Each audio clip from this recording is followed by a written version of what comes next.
என் அன்பு குழந்தையே, இன்று உன் தாயானவள் உனக்கு ஒரு சந்தோஷமான வாக்கினைத்தான் தருவதற்காக வந்திருக்கின்றேன்.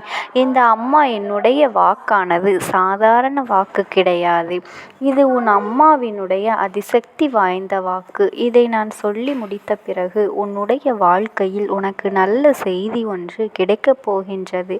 அது கிடைக்கும் பொழுது இந்த அம்மாவினுடைய சக்தி என்ன என்பதனை நீ நிச்சயமாக புரிந்து கொள்ளப் போகின்றாய். என் தங்கமி, வாழ்க்கையில் சில மாற்றங்களை எல்லாம் நீ எதிர்நோக்கி காத்து கொண்டிருக்கின்றாய் அல்லவா? சில விஷயங்கள் எல்லாம் உனக்கு நடந்தால் அது உன் வாழ்க்கையில் மிகப்பெரிய சந்தோஷமாக இருக்கும் என்று எண்ணி நீ கனவு கண்டு கொண்டு இருக்கின்றாய் அல்லவா? நீ நினைப்பது எல்லாம் உன் வாழ்க்கையில் இனி நடத்தி தரக்கூடியது உன் அம்மா நான் என்பதனை நீ மறந்துவிடாதே. என் தங்கமி, இந்த அம்மா சொல்வது எல்லாம் உன்னுடைய வாழ்க்கையில் நடக்க இருப்பது நிச்சயமாக உண்மை. உன்னுடைய நம்பிக்கை எப்பொழுதுமே வீண் போகாது. ஏனென்றால் இப்பொழுது நான் தருகின்ற ஒரு வாக்கு உன் வாழ்க்கையில் ஒவ்வொன்றாக அப்படியே நடக்கப் போகின்றது. என் தங்கமே, முதலாவதாக நீ வேண்டுமென்று என்னிடத்தில் கேட்ட ஒரு உறவை பற்றிய செய்தியை உன்னிடத்திலே சொல்லிவிடப் போகின்றேன். அந்த உறவானது உண்மையான உறவா பொய்யான உறவா என்பதனை நான் உனக்கு அடையாளம் காட்டுகின்றேன். நான் காட்டுகின்ற அடையாளம் இது உன் வாழ்க்கையா அல்லது இது இடையிலேயே உன்னை விட்டு செல்லக்கூடியதா என்பதனை நீயாகவே புரிந்து கொள்வாய். என் செல்லமே, எதுவாக இருந்தாலும் அதை என்னுடைய உண்மை நிலை என்ன என்பதனை நீ புரிந்து கொள்ள வேண்டும். எல்லா விஷயத்தையும் எதை பற்றியும் யோசிக்காமல் கண்மூடித்தனமாக நம்பிவிட்டு பின்னால் ஏமாந்து நிற்கக்கூடாது. வாழ்க்கை எத்தனையோ சூழ்நிலைகளை மனிதர்களிடத்தில் கொண்டு வந்து காட்டும் பொழுது எல்லா சூழ்நிலைகளிலும் எல்லா மனிதர்களும் ஒன்று போல இருப்பது இல்லை. ஏனென்றால் சில சூழ்நிலைகள் அமைந்து விட்டால் தவறு செய்யக்கூடாத நிலையிலும் சிலர் தவறினை செய்து விடுவார்கள். அதன் பிறகு ஏன் இந்த வாழ்க்கையை தேர்ந்தெடுத்தோமோ என்று வருத்தப்பட்டு கொண்டிருப்பார்கள். என் தங்கமே, அதனை கேட்காமல் இருந்துவிட்டு இப்பொழுது எண்ணிக்கொண்டு வருந்துவதில் எந்தவித பலனும் கிடையாது. என் தங்கமே, எத்தனையோ அறிகுறிகளையும் உனக்கு காண்பித்து கொடுத்தும் அதை உன்னால் கண்டு கொள்ள முடியாமல் போய்விட்டது. சிலருக்கு தெரிந்துமே அதையெல்லாம் ஒன்றும் செய்ய முடியாத ஒரு சூழ்நிலையில்தான் இருந்து கொண்டு எப்படி இருந்தாலும் இதுதான் என் வாழ்க்கை, இனி என்னால் இதை விட்டு செல்ல முடியாது என்று சொல்லி தேர்ந்தெடுத்தார்கள். ஆனால் இன்று ஐயோ அம்மா என்று கதறிக்கொண்டிருப்பதனால் எந்த ஒரு பலனும் இல்லை. அதனால் என் தங்கமே, நீயாவது இந்த அம்மா சொல்கின்ற விஷயங்களை தெளிவாக புரிந்து கொள்ள வேண்டும். அது மட்டுமல்ல, நல்ல வாழ்க்கையினை நீயாக தேர்ந்தெடுக்க வேண்டும். ஒரு விஷயம் கெட்ட விஷயம் இப்பொழுது இருக்கின்றது என்றால் அதனினுடைய நோக்கத்தை நீ பார்க்க வேண்டும். சில நேரங்களில் அதுவே உன்னுடைய வாழ்க்கையாக மாறிவிட்ட பிறகு நான் அதை திருத்திவிடுவேன் என்று நினைத்து கொண்டு தேவையில்லாமல் நீ பல கஷ்டங்களையும் வேதனைகளையும் அனுபவித்து கொண்டு எல்லாவற்றையும் நீ தூக்கி சுமக்க வேண்டாம். நீ அதையெல்லாம் விட்டுவிட்டு உன்னுடைய திறமையை நம்பி அங்கே சென்று தேவையில்லாத விஷயங்களை எல்லாம் மாட்டிக்கொள்ளாமல் உன்னுடைய திறமையை எதில் பயன்படுத்த வேண்டுமோ அதில் மட்டுமே நீ பயன்படுத்தி உன் வாழ்க்கையை முன்னேற்றம் அடைய செய்ய வேண்டும். அம்மா எதற்காக சொல்கின்றேன் என்றால், இந்த மனிதனின் மனம் எந்த நேரமும் எப்படி வேண்டுமானாலும் மாறிக்கொண்டே இருக்கும். இப்பொழுது உன்னிடத்தில் இப்படி பேசுகின்ற ஒரு வாய் நாளை அதையே மாற்றி பேசுவதற்கு நீண்ட நேரம் ஆகாது. என் தங்கமே, நன்றாக வாழ்க்கையில் அடிபட்டவர்களிடம் சென்று கேட்டுப்பார். ஏன் உனக்கு இந்த வாழ்க்கை இன்று இப்படி கஷ்டமாக இருக்கின்றது என்றுதான் ஆசைப்பட்டு நான் தேர்ந்தெடுத்த வாழ்க்கை தானே, அதன் பிறகு ஏன் இத்தனை சோதனைகளை தாங்கிக் கொண்டிருக்கின்றாய் என்று கேட்டுப்பார். என் தங்கமே, சிலருடைய அனுபவங்களையாவது நீ கேட்டு தெரிந்து கொண்டால்தான் உன்னுடைய வாழ்க்கை எப்படி அமைய வேண்டும் என்ற சிந்தனை உனக்குள்ளே வரும். அது மட்டுமல்லாமல் உன்னுடைய குலதெய்வத்தின் ஆசையும் அதுதான்.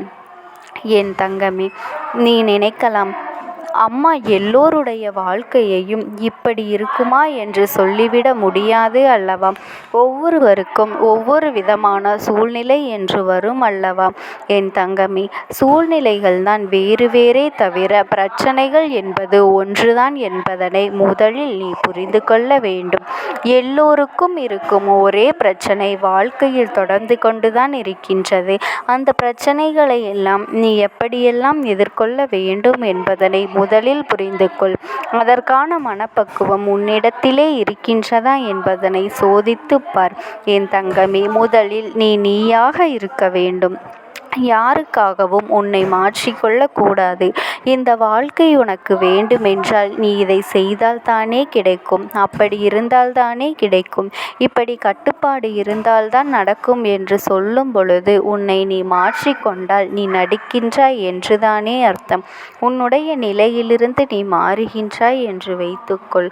அது உனக்கு நல்ல பலன்களை கொடுக்குமா, உனக்கான சந்தோஷத்தை கொடுக்குமா என்பதனையும் நீ சிந்தித்து பார்க்க வேண்டும். என் பிள்ளையே, நீ நல்ல குணங்களை கொண்டிருக்கின்றாய், நல்ல பண்புகளையும் கொண்டிருக்கின்றாய். உன்னிடத்தில் இருக்கின்ற பழக்கங்கள் இங்கு யாரிடத்திலும் இல்லை. அப்படி இருக்கின்ற என் பிள்ளை, நீ மற்றவர்களுக்காக ஒவ்வொரு விஷயத்திலும் மாறினால் உன்னுடைய சுயம் என்பது மாறிவிடும் அல்லவா? நீ உன்னுடைய செயல்களை எப்பொழுதும் மற்றவர்களுக்கு துன்பம் ஏறாமல், காயப்படுத்தாமல் நீ சுதந்திரமாக செய்ய வேண்டும். எப்பொழுது உனக்கு அந்த சுதந்திரம் கிடைக்கின்றதோ அறிந்திருக்கவில்லை, என்ன நடக்கும் என்பதனையும் அவர்கள் தெரிய விரும்புவது இல்லை. என் தங்கமே, இந்த அம்மா நான் சொல்லும் பொழுது அதனை புரிந்து அதன்படி நடந்து கொண்டால் உன் வாழ்க்கை எப்படி உனக்கு நல்லபடியாக அமையுமோ அதுபோல அமையும் என்பதனை நீ புரிந்து கொள்ள வேண்டும். என் தங்கமே, உன்னுடைய குலதெய்வமானது உன்னுடைய ஆசைகளை நிறைவேற்றி தர வேண்டும் என்பதற்காகத்தான் உனக்கு ஏற்றபடி நல்ல வாழ்க்கை அமைய வேண்டும் என்றுதான் எல்லா விஷயங்களையும் பார்த்து பார்த்து செய்து கொண்டிருக்கின்றது. உன் குலதெய்வம் உன்னுடைய விருப்பத்தின் படிதான் நடக்கின்றது என்பதனை நீ தெரிந்து கொண்டால் போதும். என் தங்கமி, நான் எப்படி உன்னுடைய வாழ்க்கையை உனக்கு நல்லபடியாக அமைத்து கொடுக்கின்றேனோ அதே போல் உனக்கு இருந்த அத்தனை நல்ல விஷயங்களையும் அவர்களாகவே செய்து கொடுக்க போகின்றார்கள். என் பிள்ளையே, இத்தனை நாட்கள் எதுவாக இருந்தாலும் இருந்துவிட்டு போகட்டும். இனியாவது இந்த வாக்கினை உன் வாழ்க்கையில் நீ கேட்டுவிட்ட பிறகு இந்த அம்மா சொல்வதையும் உன் குலதெய்வம் சொல்வதையும் நீ கவனமாக கேட்டு அதன்படி நடந்து கொண்டாலே போதும். இதைவிட எனக்கு வேறு என்ன சந்தோஷம் இருக்க போகின்றது? என் குழந்தையே, உன்னுடைய கண்களிலிருந்து கண்ணீர் வரக்கூடாது என்று நினைப்பவள்தான் இந்த அம்மா. இந்த அம்மாவை நீ முழுவதுமாக புரிந்து கொண்டால் போதும். நீ காலம் முழுவதும் கண்ணீர் சிந்த வேண்டிய அவசியம் உனக்கு ஒரு நாளும் கிடையாது. அது மட்டுமல்ல என் செல்லமே, உன்னுடைய கண்ணீரை நீ தேவையில்லாமல் வீணாக்கி விடக்கூடாது என்றுதான் உன் அம்மா நான் உன்னிடத்திலே சொல்லிக் கொண்டிருக்கின்றேன். என் தங்கமே, நீ கண்மூடித்தனமாக அன்பு வைப்பதில் தவறு கிடையாது. ஆனால் அந்த அன்பிற்கு அவர்கள் தகுதியுடையவர்களாக இருக்கின்றார்களா என்பதனை முதலில் நீ புரிந்து கொள்ள வேண்டும். ஏனென்றால் எல்லாவற்றையும் நீ கண்மூடித்தனமாக செய்யும் பொழுது நிச்சயமாக அது ஒரு நாள் உன்னை பள்ளத்தில் தள்ளிவிடும் என்பதனையும் நீ மறந்து விடாதே. அன்று உன் இஷ்டத்திற்கு நீ செய்ததால்தான் யாருடைய துணையும் இன்றி இந்த அம்மாவினுடைய அன்பு உனக்கு கிடைக்காமல் போய்விடும் என்பதனை நீ நினைவில் வைத்துக்கொள். என் தங்கமே, இந்த அம்மா சொல்கின்ற வார்த்தைகளில் உடன்பாடு இல்லாமல் கூட உனக்கு இருக்கலாம்.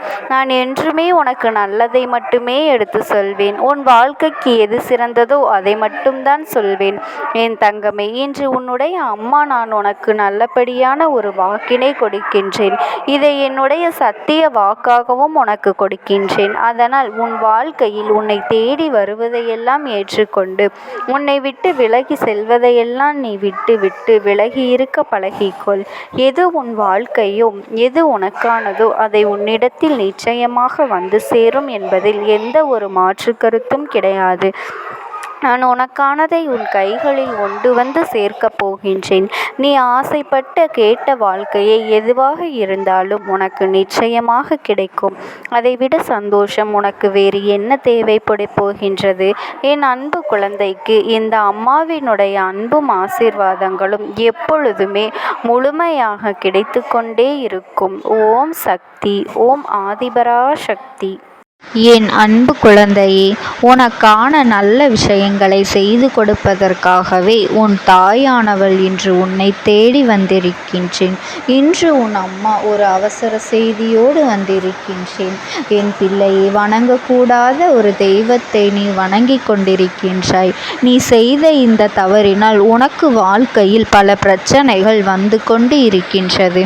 அப்படி என்ன தெய்வத்தை வணங்கினாய்? உனக்கு ஏன் இத்தனை பிரச்சனைகள் வந்து கொண்டிருக்கின்றது என்பதனை உன்னிடத்தில் சொல்லிவிட உன் அம்மா நானென்று வந்திருக்கின்றேன். என் குழந்தையே, பொதுவாக வாழ்க்கையில் பிரச்சனைகள் வரும்பொழுது நாம் எதை பற்றியுமே யோசிப்பது கிடையாது. அங்கு சென்று நின்று விடலாமா, இங்கு சென்று தீர்த்து விடலாமா என்று ஓடுகின்றோமே தவிர நாம் இந்த பிரச்சனையை தீர்ப்பதற்கான சரியான பாதையில்தான் பயணித்து கொண்டிருக்கின்றோமா என்று ஒரு நாளும் யோசிப்பதில்லை. எல்லா பிரச்சனைகளையும் நாம் எப்பொழுதுமே பெரிதாக கண்டு கொள்வதில்லை. யார் நமக்கு என்ன பிரச்சனைகள் கொடுத்தார்கள் என்று என் குழந்தை நீ யோசித்து கொண்டிருக்கின்றாய். அதிலிருந்து வெளிவர முயற்சிகளை செய்வது மட்டுமல்லாமல் நாம் மற்றவர்களின் பேச்சையும் கேட்க தொடங்கிவிடுகின்றோம். என் குழந்தையே, இந்த அம்மா நான் உனக்கு இத்தனை அவசரமாக இந்த செய்தியை உன்னிடத்தில் கொண்டு வந்து சேர்ப்பதற்கு ஒரு காரணம் இருக்கின்றது. ஏனென்றால் நீ வணங்காத தெய்வமில்லை, போகாத இடமில்லை. ஆனால் உனக்கு மட்டும்தான் பிரச்சனைகள் அதிகமாக வந்து கொண்டிருக்கின்றது. உன்னால் தாங்கிக் கொள்ளவே முடியாத பல சூழ்நிலைகள் இந்த வாழ்க்கையில் உனக்கு உருவாகி கொண்டிருக்கின்றது. என்ன செய்ய போகின்றோம், ஏது செய்ய போகின்றோம் என்று நீ புலம்பி தவிக்கின்றாயே தவிர இதிலிருந்து எப்படி வெளியே வரப்போகின்றோம் என்று இதுநாள் வரையிலும் உனக்கு தெரியவில்லை. அதிலிருந்து எப்படியாவது நாம் நினைத்ததை சாதிக்க வேண்டும் என்கின்ற எண்ணம் உனக்குள் இருக்க வேண்டும் அல்லவா? எவ்வளவு துன்பங்கள் வந்தாலும் வாழ்க்கையை நாம் நிச்சயமாக காப்பாற்ற வேண்டும் என்ற எண்ணம் வேண்டும் அல்லவா? ஆனால் அதையெல்லாம் தாண்டி இந்த கஷ்டங்களை அதிகமாக நீ அனுபவிக்க தொடங்கிவிட்டாய் என்பதுதான் உண்மை. இந்த வாழ்க்கைக்குள் பிரச்சனைகள் அதிகமாகத்தான் அதோடு சேர்ந்து நீ பயணிக்க தொடங்கிவிட்டாய். கஷ்டங்கள் வருகின்றது, சமாளிப்போம் என்று நினைப்பதை விட நாமும் சேர்ந்து இந்த கஷ்டத்தோடு இருப்போம் என்று நினைக்க தொடங்கிவிட்டாய். இந்த அளவிற்கு உனக்குள் எண்ணங்கள் வந்ததற்கு காரணம் வேறு ஒரு தெய்வத்தை நீ வணங்கியது. நீ வணங்கிய இந்த தெய்வத்தை உனக்கு இருக்க வேண்டிய அவசியம் ஒரு பொழுதும் கிடையாது. எதனால் இந்த அம்மா இப்படி சொல்கின்றாள்? தெய்வம் எல்லாம் ஒன்றுதானே, எல்லா தெய்வங்களும் நல்லதுதானே செய்யும் என்று நீ யோசிக்கலாம். ஆனால் அது உண்மையல்ல என் குழந்தையே. உண்மையாகவே உன் மீது அக்கறை கொண்டு நீ கேட்கின்ற விஷயங்களை செவி கொடுத்து கேட்டு அதை உனக்கு நிறைவேற்றி கொடுக்கக்கூடியவர்கள் உன்னுடைய குலதெய்வமும் உன்னுடைய இஷ்ட தெய்வங்களும் தான். அது மட்டுமல்ல என் குழந்தையே, உன்னிடத்தில் எந்தவித எதிர்பார்ப்பும் இல்லாமல் அன்பை அள்ளி கொடுக்க கூடியவர்கள். எந்த ஒரு விஷயம் உன்னிடத்தில் எதையும் அவர்கள் கேட்பது கிடையாது. இதை செய்தால்தான் நான் உனக்கு அதனை செய்து கொடுப்பேன், இதை தந்தால்தான் நான் உனக்கு அதை தருவேன் என்று ஒரு பொழுதும் இவர்கள் உன்னிடத்தில் எதையும் வேண்டி விரும்பி நின்றது கிடையாது. உன்னுடைய வாழ்க்கையில் உனக்கு எது சரி எது தவறு என்று தெரிந்தும் உனக்கு எதை கொடுக்க வேண்டும் என்று புரிந்தும் அதை கொடுக்க சரியாக கொடுத்து கொண்டிருப்பவர்கள் அல்லவா உன்னுடைய குலதெய்வம். இவர்களை தாண்டியா நீ ஒரு தெய்வத்தை வணங்கினாய் என்று சற்று நீ சிந்தித்து பார் என் குழந்தையே. ஒரு கஷ்டம் வந்தவுடன் நீ கண்ணீர் விட்டதை பார்த்தவுடன் ஒவ்வொருவரும் உனக்கு ஒவ்வொரு ஆலோசனைகளை சொல்வார்கள். நீ இங்கு சென்று பார், இந்த இடத்திற்கு சென்று பார், இந்த கோவிலுக்கு செல், இங்கே ஒருவர் இருக்கின்றார், அவர் உனக்கு ஆசிகளை கொடுப்பார் என்று நீயும் சொல்வாய். ஆனால் அங்கு சென்ற பிறகு அந்த பரிகாரத்தை செய்யுங்கள், இந்த பரிகாரத்தை செய்யுங்கள், இத்தனை 1000 கொடுங்கள், இத்தனை லட்சத்தை கொடுங்கள் என்று உன்னை நடுத்தெருவில் இழுத்து விடுவார்கள். என் குழந்தையே, 1000 ரூபாயாக இருந்தாலுமே நீ ஓரிடத்திற்கு சென்று தெய்வத்தை வணங்கும் பொழுது அங்கு உன்னை இந்த ரூபாயை வைத்துதான் இதை செய்ய முடியும் என்று ஒருவர் சொல்கிறார் என்றால் அது தவறான இடத்தை நோக்கி நீ சென்றிருக்கின்றாய் என்பதனை புரிந்து கொள்ள வேண்டும் அல்லவா? அங்கே வயிற்று பிழப்பிற்காக அவர்கள் செய்கின்ற ஒரு விஷயம், அதை தவறு என்று உன் அம்மா நான் சொல்லவில்லை. அது அவர்களினுடைய திறமை. ஆனால் அதுதான் தெய்வம் நமக்கு தரக்கூடிய விஷயம் என்று நீ நினைப்பதும் அதன் பின்னாலேயே சென்று அத்தனையும் இழப்பதும் உன்னுடைய தவறு. உன் குலதெய்வம் உன் இல்லத்தின் வாசலில் இருக்கின்றது. உன் குலதெய்வம் உனக்கு மிகவும் அருகாமையில் இருந்து உன்னை பார்த்து கொண்டு இருக்கின்றது. அவர்களை விடுத்து நீ இன்னொரு இடத்திற்கு சென்று பரிகாரங்களை செய்கின்றார் என்றால் நிச்சயமாக என் குழந்தையே, அதற்கு பின்னால் ஏதோ ஒரு சூட்சமம் இருக்கின்றது என்பதனை நீ புரிந்து கொள்ள வேண்டாமா? அம்மா சொல்வதை தெளிவாக புரிந்து கொள். இப்போது உன்னிடம் ஒருவர் உனக்கு கஷ்டம் வருகின்றது, பண கஷ்டம் அதிகமாக இருக்கின்றது, அல்லது ஏதோ ஒரு வேதனை அதிகமாக இருக்கின்றது, ஒரு குழந்தை பாக்கியம் இல்லை என்று சொல்கின்றாய் என்றால் அதற்கு என்ன சொல்வார்கள்? முருகனை தரிசனம் செய், திருச்செந்தூர் கோவிலுக்கு சென்று வா, பழனி முருகனுக்கு சென்று வா என்று சொல்வார்கள். அவருக்கு ஒரு வெற்றிலை தீபத்தை ஏற்று என்று சொல்வார்கள். இதுவெல்லாம் தவறு கிடையாது. இதுவெல்லாம் நீ சாதாரணமாக தெய்வத்தை வணங்கி நீயாகவே செய்யக்கூடிய விஷயங்கள். உனக்கு மனதிருந்தால் நீ செய்தால் போதும். முருகன் உன்னை எங்கிருந்தாலும் ஆசீர்வதிப்பார் என்பது உனக்கு நன்றாக தெரியும். அதே நேரத்தில் உனக்கு ஒரு பிரச்சனை வருகின்றது என்று சொன்னவுடன் நீ அங்கு இருக்கின்ற ஒரு கோவிலுக்கு செல், அங்கே இதுவெல்லாம் செய்வார்கள், அதிகாரம் செய்வார்கள் என்றெல்லாம் சொல்லி உன்னை அனுப்புகின்றார்கள். உன்னுடைய துணைவசம் உன்வசம் வரவேண்டும் என்று உன்னை யாரேனும் எங்கேனும் அழைத்து செல்கின்றார்கள் என்று வைத்துக் கொள்வோம். என் குழந்தையே, அவர்கள் ஏதையாவது ஒரு தெய்வத்தை வணங்கி கொண்டிருப்பார்கள். அங்கு சென்று நீ கையெடுத்து வழங்கிவிட்டாய், ஆனால் அது உனக்கும் சேர்ந்ததல்லவா? அந்த பாவம் வந்து சேரும் என் பிள்ளையே. அதனால்தான் உன் அம்மா எப்பொழுதுமே நான் சொல்கின்றேன், அதை நீ கவனமாக கேட்டு தெரிந்து கொள். உன்னுடைய தெய்வமன்றி மற்ற தெய்வங்கள் யாராக இருந்தாலும் நீ மனதார அவர்களிடத்தில் நினைத்து கொள்ளலாம். அதுவும் தெரியாத ஒரு இடத்தில் புதிதாக சென்று எந்த ஒரு தெய்வத்தையும் வணங்காதே. உன் குலதெய்வத்தின் துணை எப்பொழுதுமே உனக்கு இருக்கும் என்பதனை நீ நினைவில் வைத்து கொண்டு இருக்கட்டும். நேரத்திற்கு தகுந்தது போல, இடத்திற்கு தகுந்தது போல வேண்டுதலை மாற்றுவதோ அல்லது தெய்வத்தை மாற்றுவதோ ஒரு பொழுதும் நல்லதற்கல்ல என்பதனை என் குழந்தை நீ புரிந்து கொள்ள வேண்டும். அந்த செயல்களில் ஈடுபடுவர்களை ஒரு நாளும் நீ தேடி செல்லாதே. எல்லாவற்றையும் இழந்துவிட்ட பிறகு நீ நன்றாக இருந்த வாழ்க்கையை கூட தொலைத்துவிட்டு நடுத்தெருவில் வந்து விடுவாய் என்பது உண்மை. எப்பொழுதும் உன் நினைவில் இருக்கட்டும். தெய்வம் தெய்வமாகத்தான் உன்னை தேடி வரும், இந்த மனிதன் அல்ல. அப்படியே இந்த தெய்வம் மனித ரூபத்தில் உன்னை தேடி வந்தாலும் உன்னால் அவர்களிடத்தில் இருந்து நல்லதை மட்டுமே பெற முடியுமே தவிர ஒரு பொழுதும் இது போன்ற தீய விஷயங்களை எல்லாம் நீ பெற முடியாது.